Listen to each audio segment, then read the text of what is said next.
सुप्रभात बच्चों, मैं हूं आपकी हिंदी की अध्यापिका। आज हम पढ़ेंगे बच्चों पाठ 13 गोधूली। गोधूली का अर्थ होता है बच्चों, जो गायों के पैरों से धूल उड़ती है ना, उसे हम कहते हैं गोधूली। चलिए आइए इसको पढ़ते हैं। पाठ 13 गोधूली। गोधूली का प्रस्तुत चित्र अयोध्या सिंह उपाध्याय हरिओत जी द्वारा रचित प्रबंध काव्य प्रिय प्रवास से लिया गया है।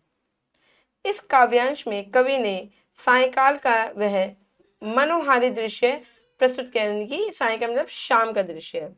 अब अस्त होते हुए सूर्य की प्रभा वृंदावन के वृक्षों के शिखरों पर विराजमान होती है। जो वृंदावन है उसके वृक्ष पर, उसके पेड़ों पर विराजमान होती है। घोंसले की ओर जाते हुए पक्षी चहचहाने लगते हैं। जो घोंसले की ओर जाते हैं पक्षी, वो क्या करते हैं, भाई शाम हो गई तो घोंसले पे जाएंगे, अपने अपने भाई घर जाएंगे पक्षी अपने अपने, तो वो चहचहाने लगते हैं। तथा दिन भर जंगल में चढ़ने के उपरांत लौटती हुई गायों के पैरों से उठी धूली आकाश में व्याप्त होने लगती है। चलिए, आकाश में क्या हो रहा है बच्चों, ये पक्षी उड़ रहे हैं, अपने घोंसले की तरफ जा रहे हैं। दिवस का अवसान समीप था। गगन था कुछ लोहित हो चला। तरु शिखा पर थी अब राजती कमलिनी कुल वल्लभ की प्रभा। बच्चों ये बता रहा है कि दिन खत्म होने वाला है और अब शाम होने वाली है। जो वृक्ष है वो इतने सुंदर लग रहे हैं और चिड़िया के जो घोंसले हैं, जो पक्षी के घोंसले हैं, वो अपने अपने घर को जा रहे हैं। विभिन्न बीच वेगम वृद्ध का कन्नीनाद विविध था हुआ। ध्वनिमयी विविधा विगावली उड़ रही नभमंडल मध्य थी। बच्चों ये जो शाम का समय हो गया, मध्य मतलब बीच का समय हो गया है, यहाँ पे जब ये पक्षी उड़ रहे हैं और चहक रहे हैं तो ये बहुत ही अच्छे लग रहे हैं। मध्य मतलब बीच का समय। उड़ रही नभमंडल मध्य थी। ये बीच में क्या कर रहे हैं, ये मध्य के समय में ये उड़ के कहाँ जा रहे हैं, अपने घोंसले की तरफ जा रहे हैं। अधिक और हुई नभ लालिमा दश दिशा अनुरंजित हो गई। सकल पादक पुंज हरितिमा अरुणिमा विनिमज्जित सी हुई। और जब अधिक सांझ हो गई, जब जो चारों ओर क्या हुई, दिशाएं क्या हो गई, अनुरंजित हो गई। झलकने पुलिनों पर भी लगी गगन के तल की यह लालिमा। सरी सरोवर के जल में पड़ी अरुणता अति ही रमणीय थी। जो सरोवर, जो नदी में पड़ी थी, वो भी जब धूप पड़ती है ना, धूप पड़ रही है, अब ये सांझ का समय हो रहा है, तो धूप जो सही सरोवर में पड़ रही थी वो भी क्या कर रही थी, बहुत अच्छी लग रही थी। झरनों पे पड़ रही थी, बहुत अच्छी लग रही थी, सुनहली लग रही थी। अचल के शिखरों पर जाप चढ़ी किरण पादप शीश विहारिणी तरणी बिंब तिरोहित हो चला। तरणी बिंब तिरोहित हो चला गगन मंडल मध्य शैने शैने। शैने शैने मतलब बच्चों होता है धीरे धीरे। धीरे धीरे ये क्या हुआ, मंडल जो है सुशोभित होने लगा, अच्छा लगने लगा गगन मंडल। क्योंकि जब दोनों समय मिलते हैं तो क्या हो जाता है, समय बहुत अच्छा हो जाता है। क्योंकि जो पक्षी होते हैं वो चहकते हैं और घोंसले की तरफ जाते हुए अपने खुश होते हैं। ध्वनिमयी करके गिरी कंदरा कलित कानन केली निकुंज को बज उठी मुरली इस काल ही तरुणिजा तट राजित कुंज में। इसमें बच्चों बताया गया है कि ध्वनिमयी करके गिरी कंदरा कलित कानन केली निकुंज को बज उठी मुरली इस काली। बज उठी जैसे श्री कृष्ण मुरली बजाते थे।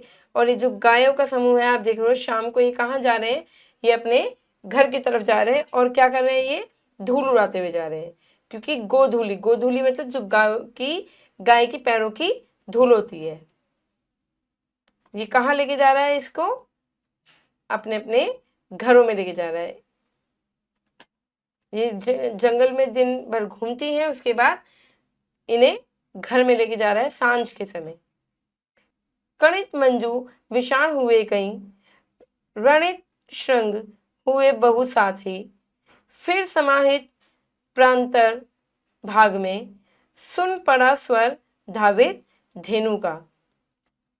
जब सांझ होती है, जो गाय होती है वो भी अपने घर जाने के लिए, अपनी माँ से मिलने के लिए, जैसे बछड़े होते हैं माँ से मिलने के लिए व्याकुल होते हैं, तो वो क्या करते हैं, वो आवाज देते हैं अपनी माँ को। इससे जितनी भी माएँ बाहर होती हैं अपने बच्चों के पास या बच्चों को लेके बाहर होती है, वो भी अपने घर की तरफ आ जाती हैं। निमिष में वन व्यापित विथिका, विविध धेनु विभूषित हो गई, धवल धूसर वस्य समूह भी, विलसता जिनके दल साथ था। दल मतलब समूह, जिनका दल साथ था, जो समूह में थी गाय। समूह में गाय किसमें चलती है, समूह में। आप देख रहे हो इनका समूह है, ये एक के पीछे एक के पीछे अपने घर की तरफ चल रही हैं। जब हुए संवेश शैने शैने, सकल गोप सधेनु समंडली, तब चले व्रज भूषण को लिए, अति अलंकृत गोकुल ग्राम को। इन सबको लेके वो कहाँ जा रहे हैं, जैसे गोकुल जा रहे हैं, इन सबको लेके टोली में, मतलब कि समूह में लेके जा रहे हैं। गगन मंडल में रज छा गई, दश दिशा बहु शब्दमयी हुई, विशद गोकुल के प्रति गेह में, बह चला वर स्रोत विनोद का। विनोद मतलब प्रसन्न, रज मतलब धूल, गगन मंडल मतलब आकाश। आकाश में जब रज हो गई, धूल छा गई, है ना, तो शब्द कहने सुनने वाले नहीं हुए, और क्या हुआ, सब प्रसन्न हो गए, गाय अपने अपने घर चली गई। बह चला हुआ स्रोत विनोद का, सब विनोद मतलब प्रसन्न, सब आनंदमय हो गए, प्रसन्न हो गए, सब आनंद से भर गए। चलिए बच्चों आगे बढ़ते हैं, करते हैं सही उत्तर पर टिक करेंगे। चलिए बच्चों आगे बढ़ते करते हैं। दिवस का क्या समीप था, अवसान। आकाश में कौन उड़ रहे थे, पक्षीगण, क्योंकि बहुत सारे पक्षी उड़ रहे थे। पर्वतों के शिखर पर क्या थे, पर्वतों के शिखर पर थे किरणें। गोप व्रज भूषण को लेकर कहाँ जा रहे थे, ग्राम में, ग्राम में जा रहे थे। चलिए बच्चों आगे बढ़ते हैं, करते हैं कविता की पंक्तियां पूरी कीजिए। विपिन बीच विहंगम, विहंगम वृंद का,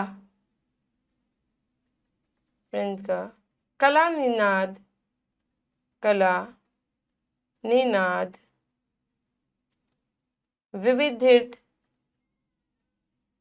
विविध धीर्थ, था हुआ, था हुआ, ध्वनिमयी विविधा, विविधा, वेगावली, वेगावली, उड़ रही, उड़ रही नभ,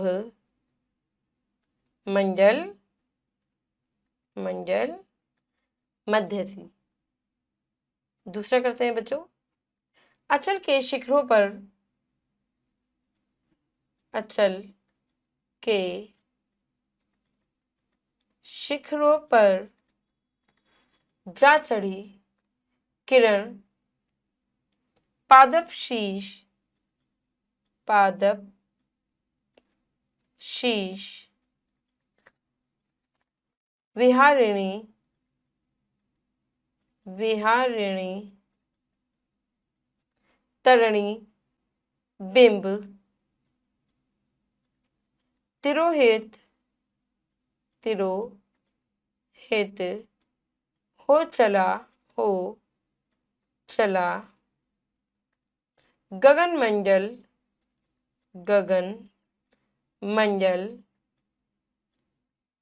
मध्य, कैसे, धीरे धीरे, इनकी शैने शैने,